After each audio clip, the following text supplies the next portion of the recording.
to uso kuondego ma bende nosemigi. Koro misim mager ahinya ni biro dhi kawnegi ondamo mager.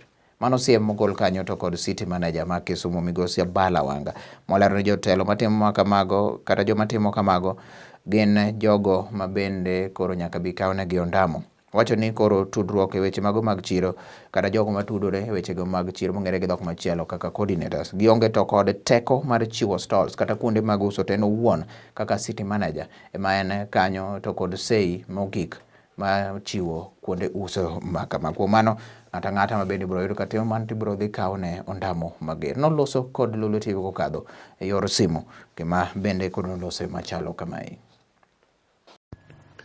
Nyocha wadwoko johala Kibuye mondo settle obed Kibuye. To jomoko osechako keto ji lokore cartels, gibiro kanyo ni giuso stalls. Anyiso johala ma Kibuye ni kik igol pesa ni nyiew stall kuom ng'ato. Kendo anyiso officials ma Kibuye ni kik ayud ni ng'ato uso stall. Jo county government matiyo Kibuye market superintendent, kik ayud ni ng'ato uso stalls. Abro maki. An gi signature mar allocating stalls. Barupe go wabo chiwo by end of this May. Koro kinyiewo kigolo pesa nyiewo stall to mano pesa ni olal. To kiuso stall tabro maki nikech ionge power mar uso stall Kibuye. Koro chakre sani traders o settle nyaka chiemo tieko settle gi. Onge cha uso stalls. Gimonego chul en mana license mar jo city ken, mar jo county government ken.